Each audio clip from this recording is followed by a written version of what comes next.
آج ہم ایک ایسا راز بتانے والے ہیں جو شاید آپ کے دماغ کو بالکل بدل کر رکھ دے گا۔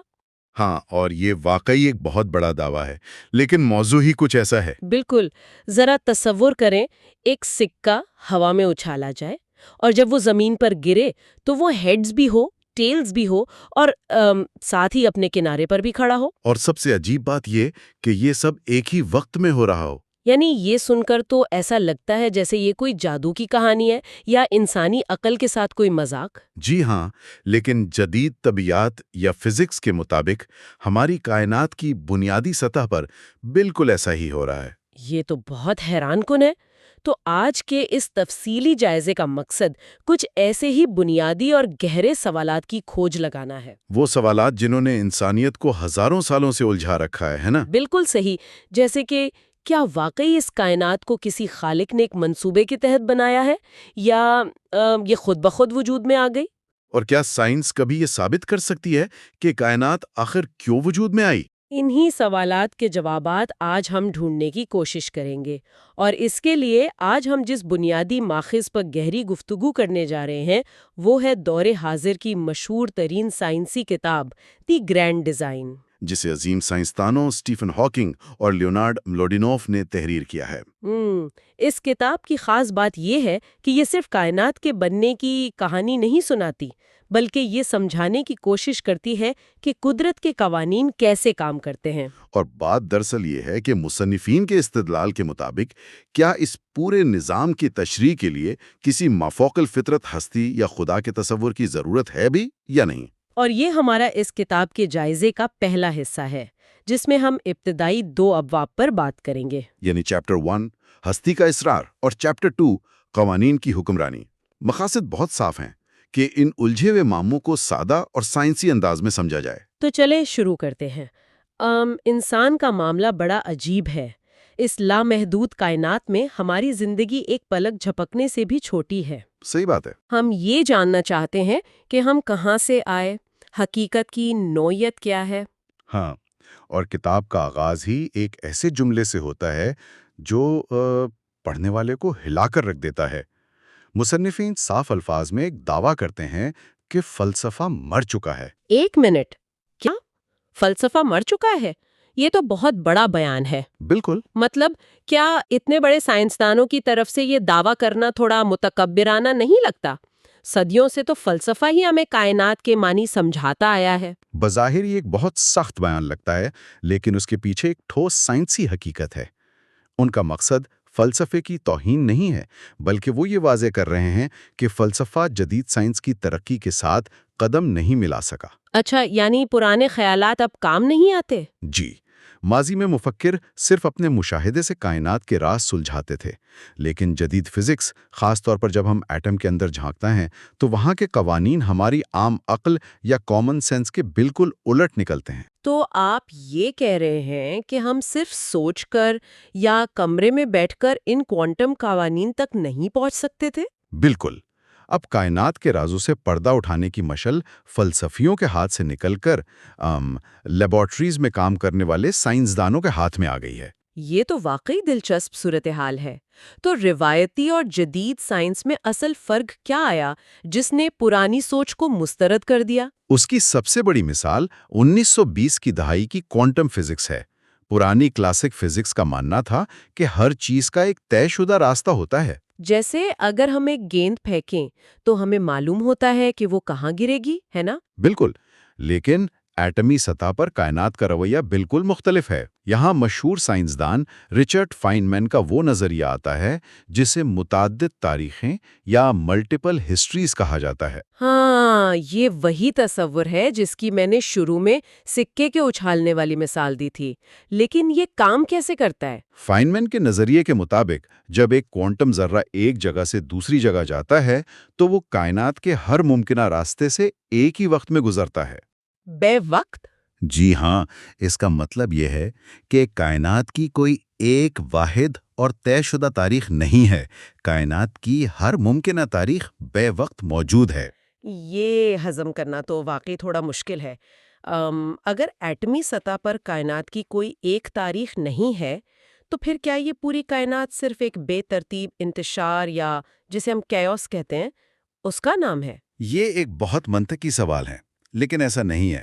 کائنات کسی اندھے اتفاق کے تحت نہیں چل رہی ہے، تو پھر یہ اتنی منظم کیسے ہے؟ کیونکہ یہ قدرت کے مخصوص اور ٹھوس قانونوں کے ماتحت ہے، اور یہی بات ہمیں کتاب کے دوسرے چیپٹر کی طرف لے جاتی ہے، جسے قوانین کی حکمرانی کہا گیا ہے۔ اچھا، تو قوانین قدرت کا تصور جو آج ہمارے لیے بہت عام سی بات ہے، کیا یہ ہمیشہ سے ایسا ہی تھا؟ بالکل نہیں، انسان نے ان قانونوں کو سمجھنے میں ہزاروں سال لگائے ہیں۔ قدیم زمانوں میں انسانوں کا کائنات کے بارے میں نظریہ بالکل مختلف تھا۔ قدیم یونانی مفکرین جیسے اینگزیمینڈر اور ہیراکلیٹس، انہوں نے تو پہلی بار یہ سوچنا شروع کیا تھا کہ کائنات دیوتاؤں کا کھیل نہیں ہے۔ ہاں، لیکن ان کی سوچ میں ایک بہت بڑی خامی تھی۔ ان کے پاس کوئی سائنسی طریقہ کار نہیں تھا۔ وہ طبعی قوانین اور انسانی قوانین کو آپس میں ملا دیتے تھے۔ یہ بات کتاب میں بہت عجیب لگی مجھے، مطلب وہ کس طرح ملاتے تھے ان قوانین کو؟ مثال کے طور پر ان کا ماننا تھا کہ سورج اپنے مقررہ راستے پر روزانہ اس لیے چلتا ہے کیونکہ اگر وہ اپنا راستہ بدلے گا تو انصاف کی دیوی اسے ڈھونڈ کر سزا دے گی۔ کیا بات کریں، انصاف کی دیوی سورج کو سزا دے گی؟ جی ہاں، وہ معاشرے کے قانون اور قدرت کے قانون میں فرق نہیں کر پاتے تھے۔ یہ تو آج کے دور میں بہت ہی حیران کن لگتا ہے۔ ظاہر ہے پھر وقت کے ساتھ ساتھ انسان کی سوچ میں پختگی آئی ہوگی۔ یہ باقاعدہ سائنسی سوچ کب شروع ہوئی؟ اس کا باقاعدہ آغاز 17ویں صدی میں رنے ڈیکارٹ سے ہوا۔ وہ پہلا مفکر تھا جس نے قوانین قدرت کو واضح طور پر وضع کیا۔ اور پھر آئزیک نیوٹن کا کام بھی تو ہے نا؟ بالکل، نیوٹن کے کشش ثقل اور حرکت کے قوانین نے تو پوری سائنس کا رخ ہی موڑ دیا ہے۔ ہاں، جس نے نظام شمسی کو ایک باقاعدہ ریاضیاتی شکل دی۔ لیکن یہاں ایک چیز واضح کرنا بہت ضروری ہے۔ قدرت کا قانون اصل میں ہوتا کیا ہے؟ یہ ایک بہت اہم نقطہ ہے۔ کتاب میں ایک بہت دلچسپ مثال ہے کہ اگر کوئی کہے کہ اس دفتر کے تمام کمپیوٹر کالے ہیں تو یہ قدرت کا قانون نہیں ہے۔ صحیح، کیونکہ کل کو کوئی سفید کمپیوٹر بھی تو آ سکتا ہے۔ بالکل، قدرت کا قانون وہ ہے جو مستقل ہو، کبھی نہ بدلے اور مستقبل کی پیش گوئی کر سکے، جیسے سورج کا مشرق سے نکلنا۔ بالکل ایسا ہی ہے، اور ماہرین کی حیثیت سے مصنفین اس بحث کو گہرائی میں لے جاتے ہوئے کتاب میں 3 انتہائی اہم سوالات اٹھاتے ہیں۔ وہ 3 سوالات کون سے ہیں؟ پہلا یہ کہ ان قوانین کی ابتدا کیا ہے؟ دوسرا، کیا ان قوانین میں کوئی استثناء یعنی معجزات موجود ہیں؟ اور تیسرا، کیا قوانین کا صرف ایک ہی ممکنہ سیٹ ہے؟ اور ان سوالات کے جوابات ہی تو اصل سنسنی خیز حصہ ہیں، کیونکہ یہاں سائنس روایتی سوچ سے بہت الگ راستہ اختیار کرتی ہے۔ جی ہاں، کتاب سائنٹیفک جبریت، جسے سائنٹیفک ڈٹرمنزم کہتے ہیں، اس پر زور دیتی ہے۔ یعنی قدرت کے قوانین اٹل ہے؟ بالکل، اٹل اور ناقابل تغیر۔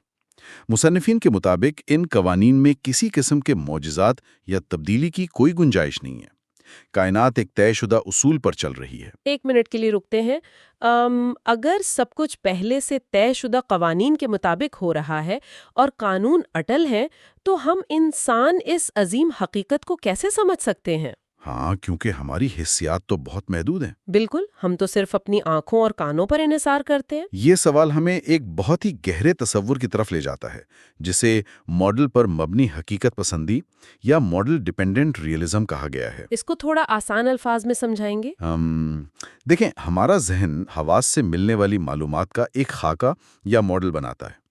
حقیقت کا کوئی ایسا وجود نہیں جو کسی ماڈل سے آزاد ہو۔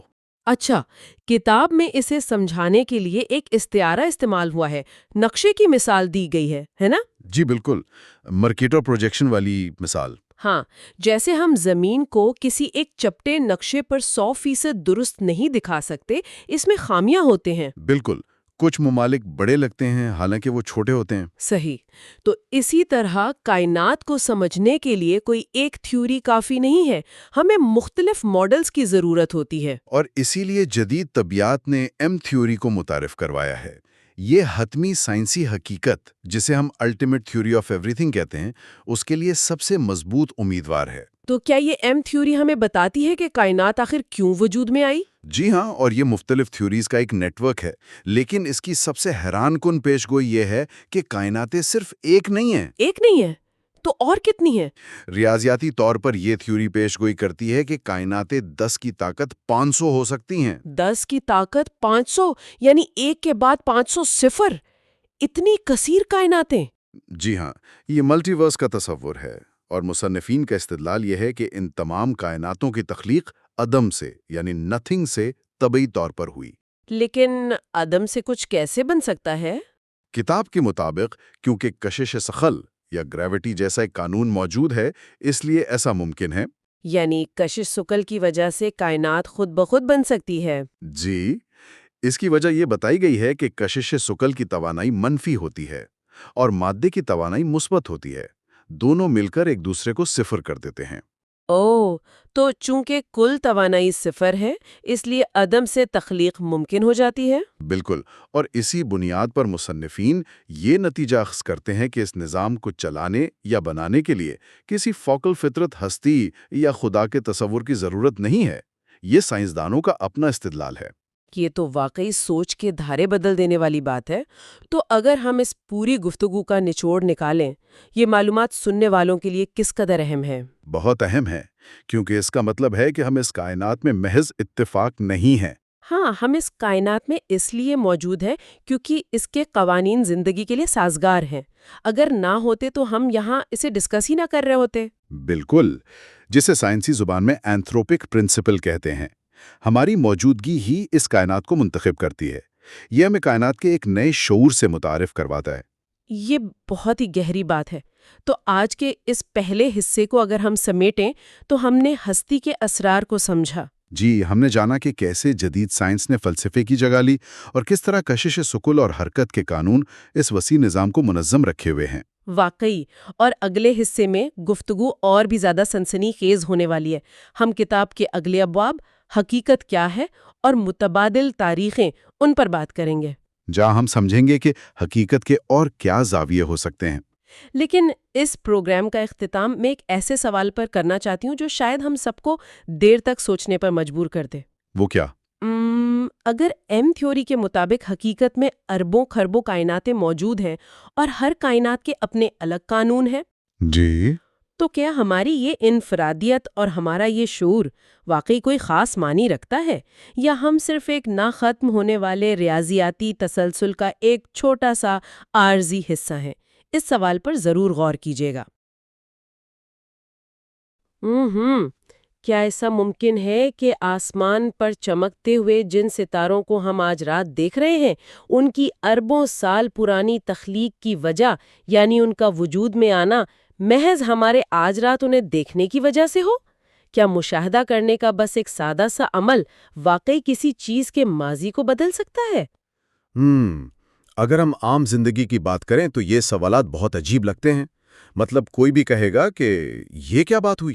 بالکل، اور اگر یہ سوالات سننے والوں کو عجیب لگ رہے ہیں تو اپنا ذہن تیار کر لیں، کیونکہ آج ہم جس سفر پر نکلنے والے ہیں وہ عام فہم کو مکمل طور پر الٹ کر رکھ دے گا۔ خوش آمدید، یہ ہمارے اس تفصیلی جائزے کا دوسرا حصہ ہے۔ جی ہاں، اور پچھلے حصے میں ہم نے کائنات کے بنیادی سوالات اور قدرت کے قوانین پر کافی لمبی بحث کی تھی۔ ہم نے یہ سمجھنے کی کوشش کی تھی کہ یہ پوری کائنات کس طرح چند خاص قوانین کی پابند ہے۔ صحیح، اور ان قوانین نے ہمیں اس مقام پر لا کھڑا کیا تھا جہاں ہمیں اپنے ارد گرد کی دنیا کو ایک بالکل نئے زاویے سے دیکھنے کی ضرورت محسوس ہوئی۔ قدرت کے اصول اتنے سادہ نہیں ہیں جتنے وہ بظاہر نظر آتے ہیں۔ بالکل صحیح کہا آپ نے، وہ گہرائی میں جا کر ہماری عقل کو واقعی حیران کر دیتے ہیں۔ تو آج کے اس حصے کا مشن ان حیرانیوں کو مزید گہرائی میں جا کر کھوجنا ہے۔ آج ہم اسٹیون ہاکنگ اور لیونارڈ میولاڈینو کی مشہور کتاب دی گرینڈ ڈیزائن کے دو انتہائی اہم اور پیچیدہ ابواب کا جائزہ لے رہے ہیں۔ باب 3 جس کا عنوان ہے حقیقت کیا ہے، اور باب 4 جس کا نام ہے متبادل تاریخیں۔ یہ دونوں ابواب بہت ہی دلچسپ ہیں۔ سچی بات یہ ہے کہ ان نوٹس کو پڑھتے ہوئے میرا ذہن بار بار الجھن کا شکار ہو رہا تھا۔ مطلب یہ موضوعات ہماری اس سوچ کو سیدھا چیلنج کرتے ہیں جسے ہم روزمرہ کی زندگی میں اٹل حقیقت مانتے ہیں۔ یہ الجھن پیدا ہونا ایک بالکل فطری عمل ہے۔ دیکھیں، انسان کا دماغ ہزاروں سال کے ارتقائی عمل کے دوران صرف ان بڑی چیزوں کو سمجھنے کا عادی ہوا ہے جو نظر آتی ہیں، یعنی جنہیں ہم چھو سکتے ہیں یا محسوس کر سکتے ہیں۔ ہاں، وہ چیزیں جو ہمارے سامنے ٹھوس حالت میں موجود ہیں۔ بالکل، لیکن جب بات ایٹموں، ذرات اور کائنات کی ابتدا کی آتی ہے تو وہ تمام روایتی اصول وہاں جا کر ناکام ہو جاتے ہیں۔ چلیں اس بات کی گہرائی میں چلتے، ہم ہمیشہ سے یہی سمجھتے آئے ہیں کہ جو ہم دیکھتے ہیں، سنتے ہیں یا محسوس کرتے ہیں، حقیقت بس وہی ہے۔ یعنی اگر ایک میز سامنے رکھی ہے تو اس کا وجود ایک ٹھوس حقیقت ہے۔ صحیح، ہم یہی مانتے ہیں کہ اس کا انحصار اس بات پر نہیں ہے کہ اسے کون دیکھ رہا ہے۔ ہاں نا، روایتی سوچ تو یہی کہتی ہے کہ حقیقت ایک آزاد اور براہ راست مشاہدے کا نام ہے۔ تو پھر میرا سوال یہ ہے کہ کتاب کا تیسرا باب اس تصور کو کس طرح رد کرتا ہے؟ اس تصور کو توڑنے کے لیے کتاب میں گولڈ فش مطلب ایک سنہری مچھلی کی بڑی زبردست مثال دی گئی ہے۔ فرض کریں کہ ایک مچھلی شیشے کے ایک گول پیالے کے اندر تیر رہی ہے۔ اچھا۔ اب اس مچھلی کی پوری زندگی اسی پیالے تک محدود ہے۔ جب وہ اس مڑے ہوئے شیشے اور پانی کے اندر سے باہر کی دنیا کا مشاہدہ کرتی ہے تو روشنی کے مڑنے کی وجہ سے اسے باہر کی دنیا بالکل مختلف نظر آتی ہے، تھوڑی بگڑی ہوئی سی۔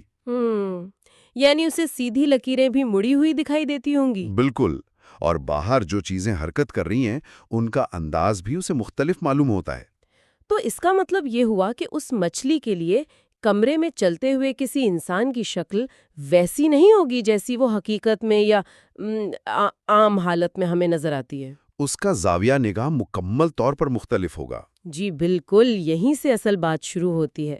اب اگر یہ فرض کر لیا جائے کہ وہ مچھلی غیر معمولی حد تک ذہین ہے اور وہ اپنے ان مڑے ہوئے مشاہدات کی بنیاد پر ریاضی اور فزکس کے قانون بنانا شروع کر دے۔ ارے واہ، ایک سائنسدان مچھلی! ہاں بالکل، تو چونکہ وہ دنیا کو ایک خاص مڑے ہوئے انداز سے دیکھ رہی ہے، اس لیے اس کے بنائے ہوئے قانون ہمارے روایتی قوانین سے تھوڑے پیچیدہ اور مختلف ہوں گے۔ صحیح۔ لیکن حیرت انگیز بات یہ ہے کہ اس مچھلی کی دنیا میں اس کے بنائے ہوئے وہ پیچیدہ قانون بالکل درست کام کریں گے۔ یعنی ان قوانین کی مدد سے وہ مچھلی اپنے پیالے کے باہر ہونے والے واقعات کی بالکل درست پیشگوئی کر سکے گی۔ لیکن ایک منٹ ذرا رکیے، کیا یہ سائنسدانوں کی طرف سے ایک فلسفیانہ بہانہ نہیں لگتا؟ ہم تو پیالے کے باہر کھڑے ہیں، ہماری حقیقت تو سیدھی اور صاف ہے نا؟ یہ سوچنا عام بات ہے، لیکن تو کیا ہم محض یہ کہہ کر جان چھڑا سکتے ہیں کہ مچھلی کی حقیقت بھی اتنی ہی اصلی ہے جتنی ہماری؟ اگر ہم کسی چیز کی اصل حقیقت تک نہیں پہنچ سکتے تو کیا یہ کہہ دینا کہ جو ماڈل کام کر رہا ہے وہی حقیقت ہے، یہ سائنس کے بنیادی اصولوں سے فرار نہیں ہے؟ نہیں، یہ فرار ہرگز نہیں ہے، بلکہ یہ انسانی ادراک کی حد کو حقیقت پسندی سے تسلیم کرنا ہے۔ اسٹیفن ہاکنگ یہاں ایک فریم ورک پیش کرتے ہیں جسے ماڈل پر مبنی حقیقت پسندی یا ماڈل ڈیپینڈنٹ ریئلزم کہا گیا ہے۔ ماڈل پر مبنی حقیقت پسندی، اچھا۔ جی، یہ نظریہ ہمیں سمجھاتا ہے کہ ہم یعنی انسان بھی دنیا کو براہ راست نہیں دیکھتے ہیں۔ دیکھیں، ہمارے حواس جیسے ہماری آنکھیں یہ صرف روشنی کے سگنلز کو دماغ تک پہنچاتی ہیں۔ پھر ہمارا دماغ ان سگنلز کو پروسیس کرتا ہے اور ہمارے سامنے دنیا کا ایک ماڈل یا نقشہ پیش کرتا ہے۔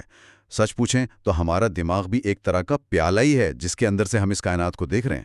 واہ، یہ تو بہت ہی دلچسپ بات ہے، یعنی ہم سب اپنے اپنے پیالوں سے دنیا دیکھ رہے ہیں۔ بالکل ایسا ہی ہے۔ تو اگر مچھلی کا ماڈل اس کے مشاہدات کے مطابق درست پیشگوئیاں کر رہا ہے اور ہمارا ماڈل ہماری پیشگوئیوں میں کامیاب ہے تو کوئی بھی ماڈل دوسرے سے زیادہ حقیقی ہونے کا دعویٰ نہیں کر سکتا۔ تو حقیقت دراصل اس بہترین ماڈل کا نام ہے جو ہمارے مشاہدات کے ساتھ پوری طرح مطابقت رکھتا ہو۔ جی بالکل صحیح سمجھیے آپ۔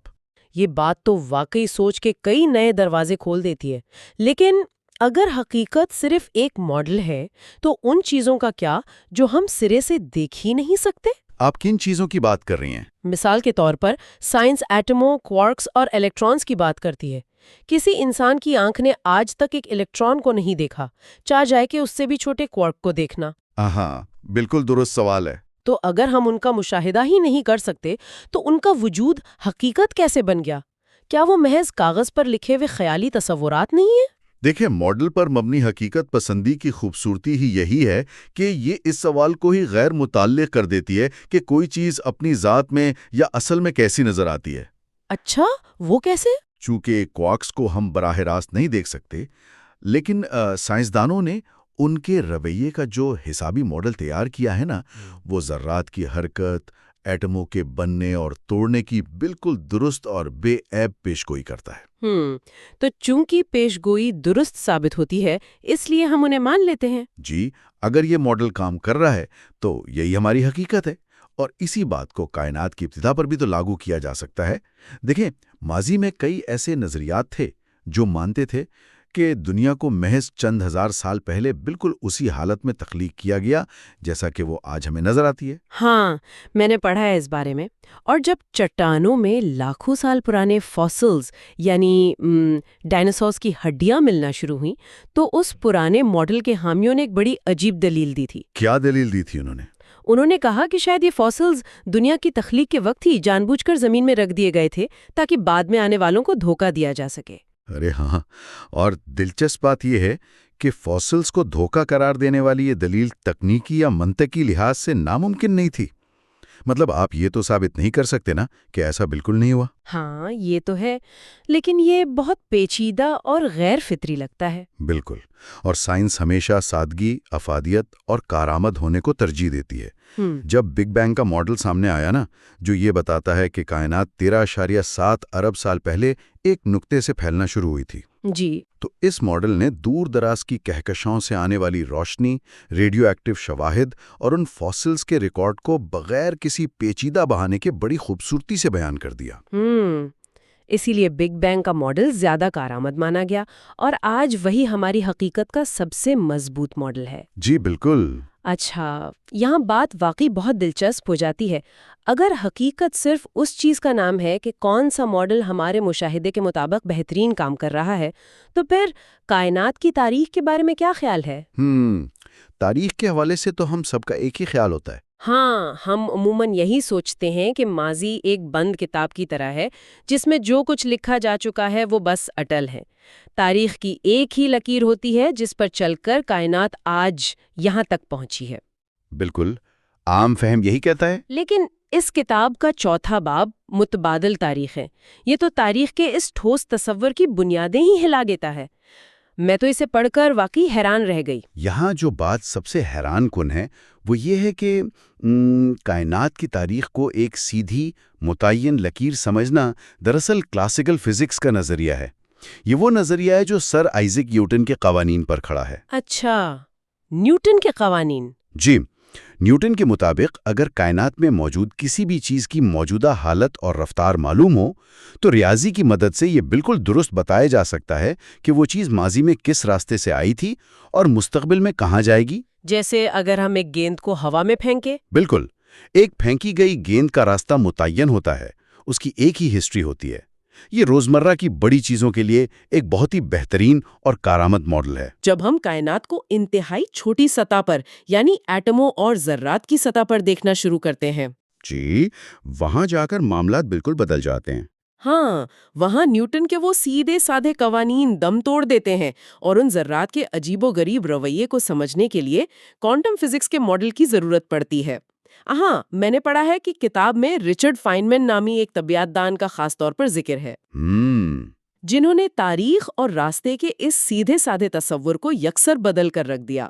رچرڈ فائنمین کا کوانٹم فزکس میں کردار ایک انقلاب سے کم نہیں تھا۔ واقعی انہوں نے یہ تجویز کیا کہ کوانٹم سطح پر کسی بھی ذرے کا ایک متعین راستہ یا ایک ہی تاریخ نہیں ہوتی۔ ایک متعین راستہ نہیں ہوتا تو پھر کیا ہوتا ہے؟ فائنمین کے نظریے کے مطابق جب ایک ذرہ نقطہ الف سے نقطہ بے تک جاتا ہے تو وہ کسی ایک سیدھے یا مڑے ہوئے راستے سے نہیں جاتا، بلکہ وہ ذرہ ایک ہی وقت میں ہر ممکنہ راستے پر سفر کرتا ہے۔ ہر ممکنہ راستے پر ایک ساتھ؟ جی ہاں، اسے فزکس کی زبان میں سم اوور ہسٹریز یا تاریخوں کا مجموعہ کہا جاتا ہے۔ یہ بات سننے میں تو قطعی دیوانگی معلوم ہوتی ہے۔ ایک چیز بے وقت کئی راستوں پر بلکہ ہر ممکنہ راستے پر کیسے سفر کر سکتی ہے؟ مطلب کیا اس کا کوئی ثبوت بھی ہے یا یہ صرف ریاضی کا کوئی کھیل ہے؟ نہیں، یہ صرف ریاضی نہیں ہے۔ اس تصور کی تصدیق اور اس کے پیچھے چھپے میکانزم کو سمجھنے کے لیے ہمیں سائنس کی تاریخ کے سب سے مشہور تجربے کی طرف جانا ہوگا، جسے ڈبل سلٹ تجربہ کہا جاتا ہے۔ اچھا، ڈبل سلٹ تجربہ۔ فائنمین خود کہتے تھے کہ اس ایک تجربے کو سمجھ لینے کا مطلب ہے کہ انسان نے پوری کوانٹم میکینکس کا راز جان لیا۔ ارے واہ! تو سننے والوں کے لیے اس تجربے کا ایک خاکہ ذہن میں بناتے ہیں۔ فرض کریں کہ ایک لیبارٹری میں ایک حساس پردہ یا دیوار نصب ہے اور اس پردے کے سامنے ایک اور رکاوٹ کھڑی ہے جس میں دو بہت ہی باریک جھریاں یا سوراخ بنے ہوئے ہیں۔ جی بالکل صحیح خاکہ بنا رہی ہیں آپ۔ اب اس رکاوٹ کے پیچھے سے ایک مشین کے ذریعے انتہائی چھوٹے ذرات، مثال کے طور پر الیکٹرانز کو ایک ایک کر کے فائر کیا جاتا ہے۔ مقصد یہ دیکھنا ہے کہ یہ ذرات ان دو سوراخوں میں سے گزر کر پیچھے والے پردے پر کیسا نشان بناتے ہیں۔ بالکل۔ اب اس خاکے کو ذہن میں رکھتے ہوئے اگر نیوٹن کے سیدھے سادے قوانین لاگو ہوتے، یا یوں کہہ لیں کہ اگر ہم الیکٹرانز کی جگہ چھوٹی چھوٹی ٹھوس گیندیں پھینک رہے ہوتے تو ہم کیا توقع کرتے؟ ہم یہی توقع کرتے کہ وہ گیندیں یا تو دائیں سوراخ سے گزریں گی یا بائیں سوراخ سے۔ جی، اور نتیجے کے طور پر پیچھے والے پردے پر صرف دو سیدھی لکیریں بننی چاہیے تھیں، ہے نا؟ بالکل، عام فہم تو یہی کہتا ہے۔ لیکن جب اصل میں الیکٹرانز کو ایک ایک کر کے فائر کیا گیا تو پردے پر دو لکیروں کے بجائے ایک حیران کن پیٹرن نمودار ہوا۔ اسے انٹرفیرنس پیٹرن کہتے ہیں، جس میں بہت ساری متوازی لکیریں بن جاتی ہیں۔ بہت ساری لکیریں؟ جی ہاں، یہ بالکل ویسا ہی پیٹرن ہے جو پانی کی لہریں بناتی ہیں جب وہ آپس میں ٹکراتی ہیں اور ایک دوسرے کو کاٹتی ہیں۔ لیکن ٹھہریے ذرا، ایک اکیلا ذرہ جو مشین سے نکلا ہے وہ پانی کی لہر کی طرح آپس میں کیسے ٹکرا سکتا ہے؟ پانی میں تو اربوں مالیکیول ہوتے ہیں جو مل کے ایک لہر بناتے ہیں۔ یہی تو سب سے بڑا معمہ ہے۔ یہاں تو ایک وقت میں ایک الیکٹران فائر کیا گیا تھا۔ اس کا مطلب تو یہ ہوا کہ وہ ایک ذرہ کسی ایک سوراخ سے نہیں گزرا، بلکہ وہ باوقت دائیں سوراخ سے بھی گزرا، بائیں سوراخ سے بھی گزرا، اور پھر اس نے لہروں کی طرح خود اپنے ہی ساتھ ٹکرا کر وہ پیٹرن بنایا۔ جی، کوانٹم فزکس یہی بتاتی ہے۔ اگر میں اس کی مثال روزمرہ کی زندگی سے دوں تو یہ تو ایسے ہی ہے جیسے کسی کمرے میں داخل ہونے کے لیے کوئی ایک ہی وجود بے وقت دروازے سے بھی اندر آئے، کھڑکی سے بھی آئے اور چھت سے بھی کودے۔ عام فہم تو اس بات کو ماننے سے یکسر انکاری ہو جاتا ہے۔ اور یہیں پر عام فہم اور کوانٹم حقیقت کا زبردست تصادم ہوتا ہے۔ یہ سمجھنا بہت ضروری ہے کہ وہ الیکٹران کوئی ٹھوس گیند نہیں ہے جو جادوئی طور پر دو ٹکڑوں میں تقسیم ہو کر دونوں سوراخوں سے گزر گئی۔ تو پھر وہ کیا ہے؟ کوانٹم میکینکس میں ذرے کا مقام کسی ایک مخصوص جگہ پر طے نہیں ہوتا، بلکہ ریاضی طور پر یہ ایک امکانی لہر یعنی پروبیبلٹی ویو کی صورت میں ظاہر ہوتا ہے۔ امکانی لہر؟ جی، جب تک اس ذرے کو پردے پر ٹکراتے ہوئے باقاعدہ دیکھا نہیں جاتا، وہ ذرہ ایک ٹھوس چیز کے بجائے امکانات کے ایک ہجوم کے طور پر سفر کر رہا ہوتا ہے۔ فائنمن کے الفاظ میں اس کی کوئی ایک تاریخ نہیں ہوتی، وہ کائنات کے ہر ممکنہ راستے کو ایک ساتھ کھوج رہا ہوتا ہے۔ اس سے ایک اور سوال جنم لیتا ہے، اور یہ سوال شاید کوانٹم فزکس کا سب سے پریشان کن پہلو ہے۔ وہ کیا؟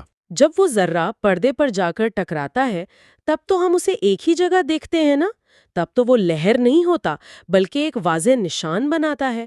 تو کیا ہمارے دیکھنے کا عمل یعنی ہمارا مشاہدہ اس کی حقیقت کو بدل دیتا ہے؟ اس سے واقعی ایک اہم سوال پیدا ہوتا ہے۔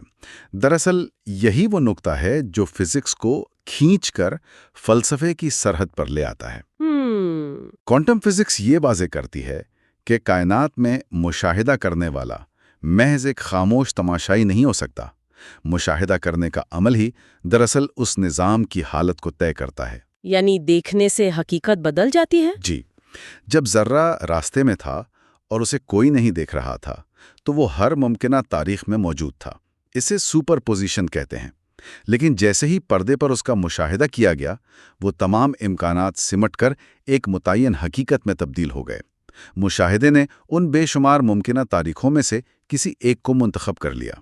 یہ بات اتنی گہری ہے کہ سچ بتاؤں تو اسے ہضم کرنا تھوڑا مشکل ہو رہا ہے۔ جی بالکل۔ لیکن کتاب ایک اور تجربے کا ذکر کرتی ہے جو شاید اس سے بھی زیادہ خوفناک حد تک حیران کن ہے۔ جان ویلر کا تجربہ، جسے ڈیلے چوائس ایکسپیریمنٹ کہا جاتا ہے۔ او ہاں، ویلر کا تجربہ بہت ہی کمال کا ہے۔ اگر میں صحیح سمجھی ہوں تو اس تجربے میں سائنسدانوں نے ذرے کے گزرنے کا انتظار کیا اور پھر اس کا مشاہدہ کیا۔ یہ کیسے ممکن ہوا اور اس کے نتیجے کیا نکلے؟ جان ویلر نے دراصل ایک انتہائی ذہین سوال اٹھایا۔ انہوں نے سوچا کہ اگر ذرہ پردے تک پہنچنے سے پہلے تمام راستوں پر ہوتا ہے تو کیا ہوگا اگر ہم مشاہدہ کرنے کا فیصلہ اس وقت تک مؤخر کر دیں، یعنی ڈیلے کر دیں، جب تک ذرہ ان دو سوراخوں کو پار نہ کر چکا ہو۔ اچھا، یعنی ذرہ سوراخ پار کر لے۔ جی، مطلب ذرے نے یہ فیصلہ کر لیا ہے کہ وہ لہر کی صورت میں دونوں سوراخوں سے گزرے گا، لیکن عین اس لمحے جب وہ سوراخ پار کر لے، ہم اچانک ایک سراغ رسا آلہ یا ڈیٹیکٹر آن کر دیں، یہ دیکھنے کے لیے کہ وہ اصل میں کس سوراخ سے آیا تھا۔ تو جب یہ تجربہ لیبارٹری میں واقعی کیا گیا تو نتائج کیا نکلے؟ کیا ذرے نے اپنا رویہ بدل لیا؟ جی، نتائج نے سائنسدانوں کے ہوش اڑا دیے۔ جب ڈیٹیکٹر کو ذرے کی سوراخ پار کرنے کے بعد آن کیا گیا نا، تو ذرے نے لہروں والا پیٹرن بنانا چھوڑ دیا اور وہ ایک عام ٹھوس ذرے کی طرح برتاؤ کرنے لگا۔ ارے باپ رے! جس کا مطلب یہ تھا کہ وہ صرف ایک سوراخ سے گزرا ہے۔ اب اس کا سیدھا سا مطلب یہ نکلا کہ ہمارے آج کے مشاہدے نے، یعنی بعد میں دیکھنے کے عمل نے، جا کر اس ذرے کے ماضی کو بدل دیا۔ یہ تو ناقابل یقین ہے۔ اگرچہ ذرہ سوراخ کو پار کر چکا تھا، لیکن ہمارے بعد میں دیکھنے کے فیصلے نے یہ طے کیا کہ اس نے ماضی میں کون سا راستہ چنا تھا۔ کوانٹم سطح پر ماضی کوئی ٹھوس اور جمی ہوئی چیز نہیں ہے۔ جب تک کسی چیز کا مشاہدہ نہ کیا جائے، اس کا ماضی ایک غیر متعین حالت میں مختلف امکانات کے ایک بادل کے طور پر موجود رہتا ہے۔ تو اس سب کا مطلب کیا ہے؟ ذرا ایک قدم پیچھے ہٹتے ہیں۔ یہ تو لیبارٹری میں ایک چھوٹے سے الیکٹران کی بات ہو رہی ہے نا؟ جی بالکل۔ لیکن یہ کائنات بھی تو آخرکار انہی الیکٹرانز، کوارکس اور ذرات سے مل کر بنی ہے۔ تو جب ہاکنگ اور ملاڈینو اس نظریے کو، فائن مین کے اصولوں کو اور اس جان ویلر کے تجربے کو پوری کائنات پر لاگو کرتے ہیں تو کائنات کی تاریخ کے بارے میں کیا تصویر ابھرتی ہے؟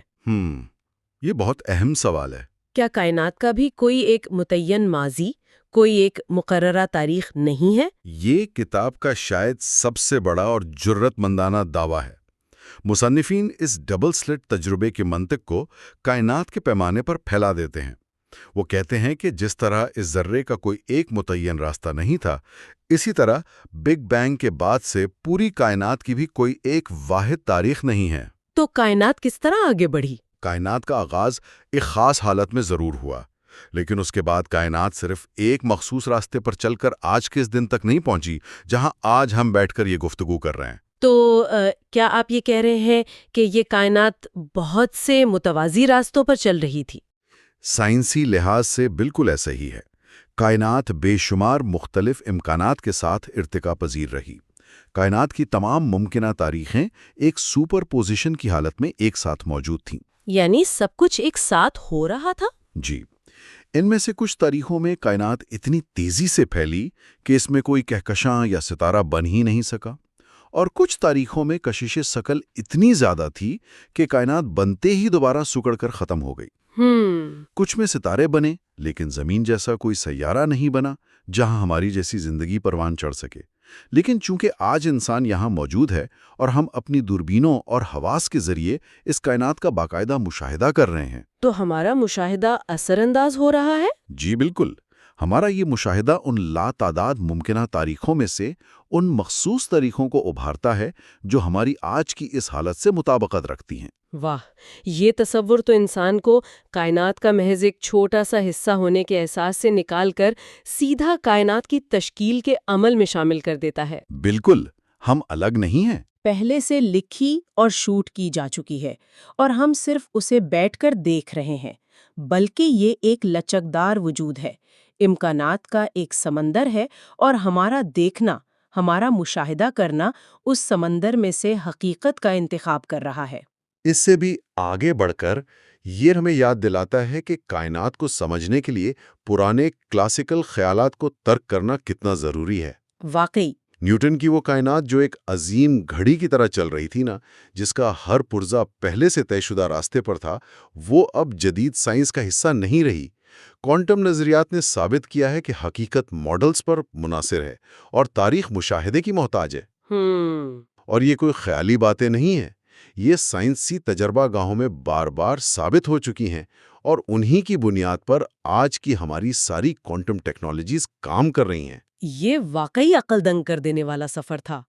آج کے اس تفصیلی جائزے کے نکات کو اگر ہم جلدی سے سمیٹیں تو اس حصے میں ہم نے یہ سمجھا کہ حقیقت کو کوئی واحد آزاد وجود نہیں سمجھا جا سکتا۔ بالکل نہیں۔ حقیقت کا تصور مکمل طور پر ان سائنسی اور حسابی ماڈلز پر منحصر ہے جو ہمارے مشاہدات کے ساتھ مطابقت رکھتے ہوں۔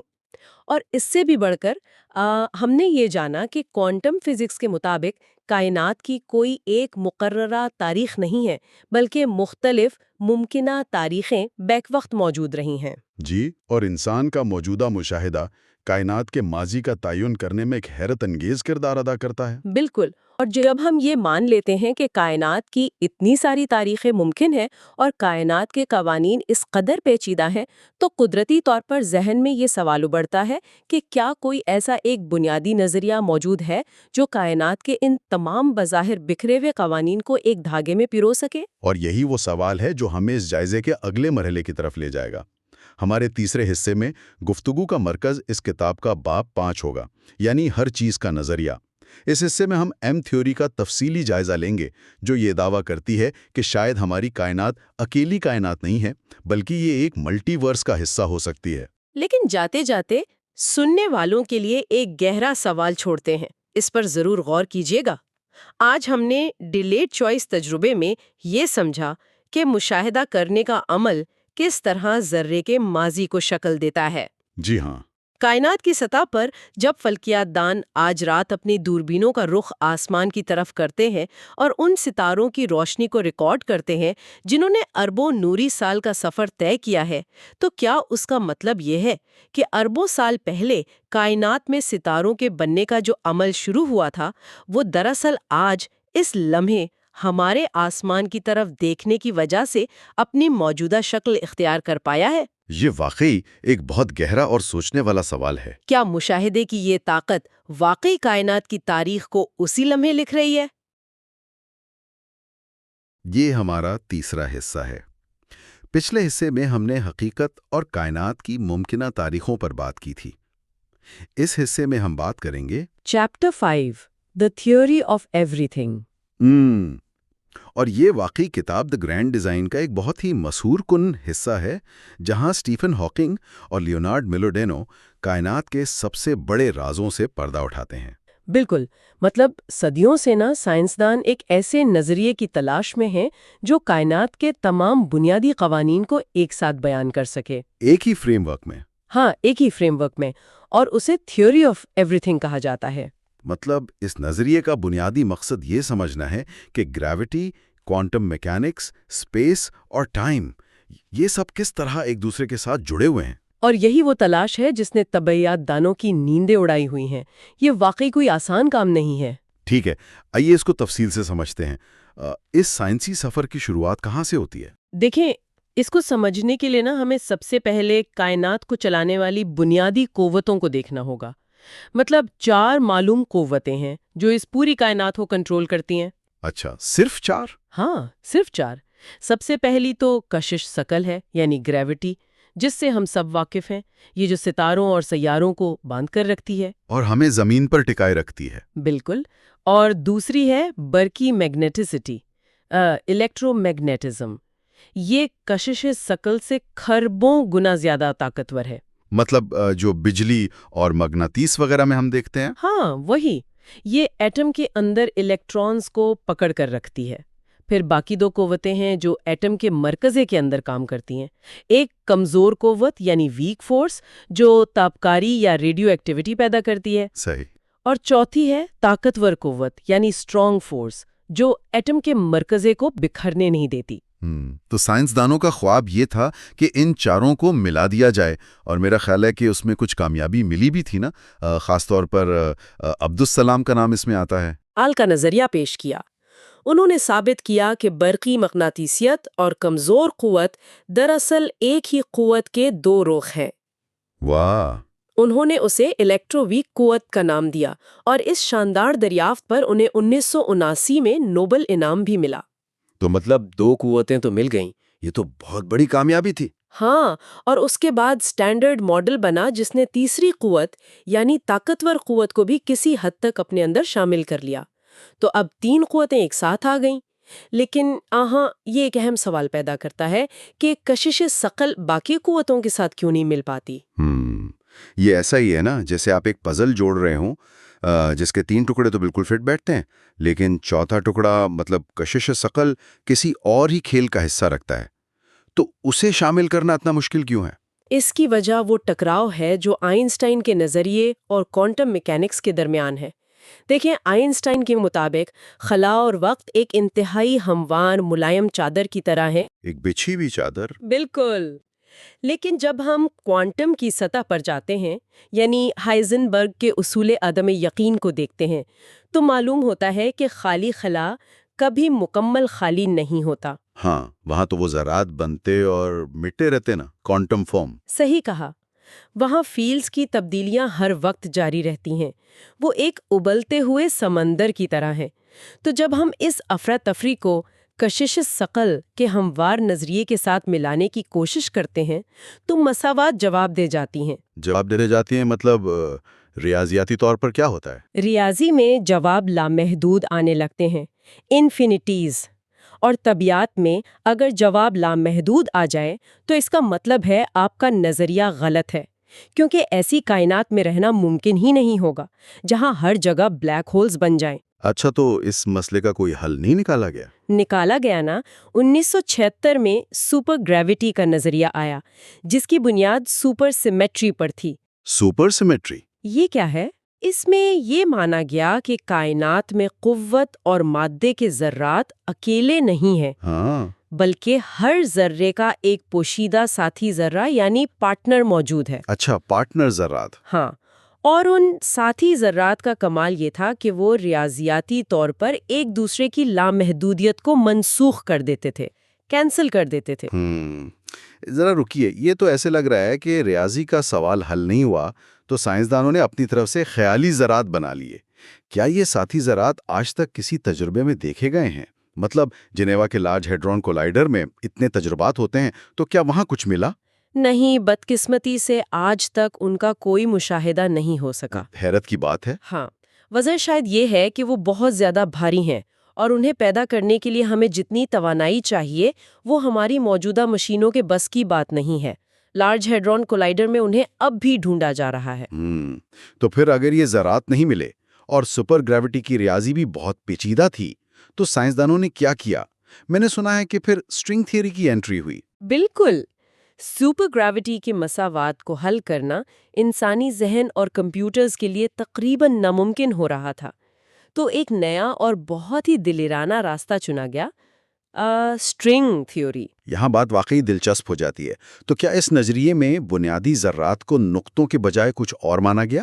ہاں، اس نظریے نے کہا کہ الیکٹران یا کوارک جیسے ذرات نقطے نہیں ہیں، بلکہ اگر انہیں بہت قریب سے دیکھا جائے تو وہ انتہائی باریک وائبریٹ کرتی ہوئی تاریں ہیں، اسٹرنگز ہیں۔ واہ، جیسے گٹار کی تاریں ہوتی ہیں، الگ الگ وائبریشن سے الگ الگ دھنیں نکلتی ہیں۔ بالکل وہی تصور ہے۔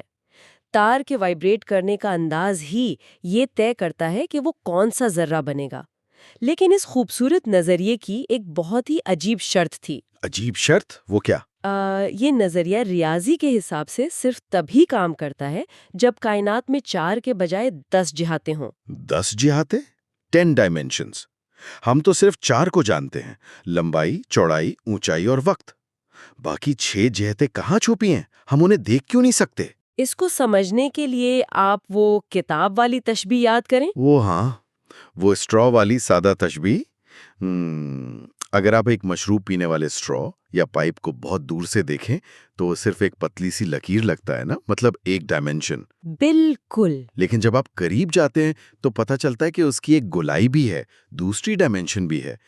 تو کیا وہ اضافی جہتیں اتنی چھوٹی اور سمٹی ہوئی ہیں کہ ہمیں روزمرہ زندگی میں نظر ہی نہیں آتی؟ 100% درست۔ اگر ہم اسے وسیع تر پس منظر سے جوڑیں تو یہ نظریہ کائنات کے کئی راز کھول سکتا تھا۔ یہ اوور لیپنگ 6 جہتیں اتنی باریکی میں مڑی ہوئی ہیں کہ ہم انہیں محسوس نہیں کر سکتے، لیکن اس کے ساتھ ہی ایک نیا مسئلہ کھڑا ہو گیا۔ اب کیا مسئلہ ہو گیا؟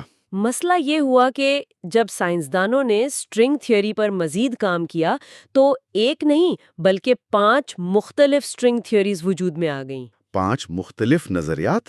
مطلب ہم تو ایک حتمی نظریے کی تلاش میں تھے اور یہاں 5 مختلف مساواتیں آ گئیں۔ ہاں، اور اس نے طبیعت کی دنیا میں ایک عجیب سی الجھن پیدا کر دی۔ تو پھر اس 5 نظریات کی الجھن کو کیسے سلجھایا گیا؟ 1994 میں ایڈورڈ وٹن نے ایک کمال کا قدم اٹھایا۔ سائنسدانوں کو یہ دریافت ہوا کہ یہ جو 5 اسٹرنگ تھیوریز ہیں نا، اور وہ پرانی سپر گریوٹی، یہ سب دراصل ایک ہی بڑے نظریے کے مختلف پہلو ہیں۔ اچھا، سب ایک ہی چیز کا حصہ تھے؟ ہاں، اور اس بڑے اور ماسٹر نظریے کو ایم تھیوری کا نام دیا گیا۔ ایم تھیوری، جس میں ایم کا مطلب ماسٹر، میریکل یا مسٹری کچھ بھی ہو سکتا ہے۔ واہ! تو کیا ایم تھیوری میں بھی 10 جہتیں تھیں؟ نہیں، یہاں ریاضی نے ایک اور کمال دکھایا، اور ایم تھیوری میں 10 کے بجائے 11 جہتیں سامنے آئیں، اور اس میں صرف تاریں ہی نہیں تھیں بلکہ 2D، 3D اور 9D تک کے اجسام شامل ہو گئے۔ 9D تک کے اجسام؟ ہاں، جنہیں پی برینز کہا جاتا ہے۔ تو اس سب کا کیا مطلب ہے؟ مطلب اگر یہ ایک نظریہ نہیں بلکہ کئی نظریات کا جال ہے تو کیا ہم نے ایک واحد حتمی مساوات کی امید چھوڑ دی ہے؟ کیا ایک سنگل ایکویشن کبھی نہیں ملے گی؟ دیکھیے، اس کو ہار ماننا نہیں کہہ سکتے۔ مصنفین نے اسے نقشوں کی تشبیہ سے بہت خوبصورتی سے سمجھایا ہے۔ نقشوں کی تشبیہ؟ مرکیٹر پروجیکشن والی؟ ہاں بالکل، جیسے ہماری زمین گول ہے نا، تو آپ پوری دنیا کو ایک فلیٹ یا چپٹے کاغذ پر بالکل درستگی کے ساتھ نہیں دکھا سکتے۔ قطب شمالی کے علاقے بہت بڑے نظر آنے لگتے ہیں۔ ہاں، وہ گرین لینڈ افریقہ جتنا بڑا نظر آتا ہے، حالانکہ وہ چھوٹا ہے۔ صحیح، تو ہمیں مختلف علاقوں کے لیے مختلف نقشے جوڑنے پڑتے ہیں، ایک ایٹلس بنانا پڑتا ہے۔ بالکل ویسے ہی ایم تھیوری بھی مختلف نظریات کا ایک مجموعہ ہے، ایک ایٹلس ہے جو مل کر پوری کائنات کی وضاحت کرتے ہیں۔ یہ تو بہت ہی زبردست طریقہ ہے اسے سمجھنے کا۔ لیکن ایک بات مجھے بتائیں، ایم تھیوری میں جو اضافی جہتوں کے سمٹنے کی بات ہے، کرلڈ اپ ہونے کی، اس کا کائنات پر کیا اثر پڑتا ہے؟ یہ سب سے اہم حصہ ہے۔